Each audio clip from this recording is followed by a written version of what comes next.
வணக்கம் அன்பு நண்பர்களே. அன்னைக்கு இருந்த காலகட்டத்தில் மின்சார வசதிகள் அப்படிங்கிறது குறைவாக தான் இருந்தது. இன்றைக்கி கிடைக்கிற மாதிரி இந்த மிக்சி, கிரைண்டர், வாஷிங் மிஷின் இந்த வேலைகள்லாம் கிடையாது. தண்ணீர் இறைக்க மோட்ரு கிடையாது. சேந்து கிணத்துல நாம் போய் சேர்ந்து தான் ஊற்றணும். அந்த மாதிரி நிறைய வேலைப்பாடுகள் இருந்தது. அதே மாதிரி ஆண்களுக்கும் பார்த்துட்டோம்னா மிதிவண்டி அல்லது நடைப்பயணம் அப்படிங்கிற அமைப்பில் தான் இருந்தாங்க. இன்றைக்கி வண்டி வாகனங்கள், கார் அந்த மாதிரி விஷயங்கள்லாம் ஏற்படும் பொழுது கண்டிப்பாக பல பொருளாதார முன்னேற்றத்தின் காரணமாக இன்றைக்கி இருக்கிறவங்க எல்லாமே நம்ம ரொட்டீனாக ரெகுலராக செய்யக்கூடிய உடற்பயிற்சி அப்படிங்கிறதுக்காக ஜிம்முக்கு போய் நாடி செல்லக்கூடிய அமைப்பில் இருக்காங்க.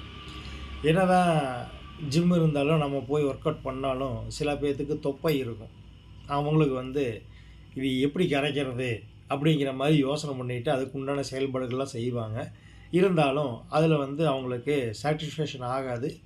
அந்த தொப்பை குறையிறதுக்குண்டான வாய்ப்புகள் குறைவாக தான் இருக்கும். என்ன காரணம்னு கேட்டோம்னா, லக்னத்துக்கு 6ஆம் இடத்துல பாவ கிரகங்கள் இருக்கக்கூடிய தன்மையிலையும், வக்ர கிரகங்கள் இருக்கக்கூடிய தன்மையிலையும், நீச கிரகங்கள் இருக்கக்கூடிய தன்மையிலையும் அவங்களுக்கு இந்த மாதிரி பிரச்சனைகள் வரக்கூடிய அமைப்பு இல்லை. அப்படின்னாலும் அந்த 6ஆம் இடத்தை இந்த பாவ கிரகங்கள், நீச கிரகங்கள், மேலும் வக்ர கிரகங்கள் அப்படிங்கிறது பார்க்கும் பொழுது கண்டிப்பாக அந்த தொப்பைங்கள் கொஞ்சம் குறையாது.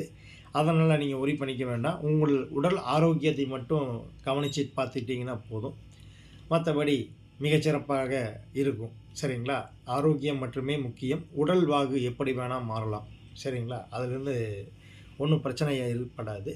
நீங்கள் தொப்பை குறையிலேங்கிற व्यसனப்படாதீங்க. நன்றி.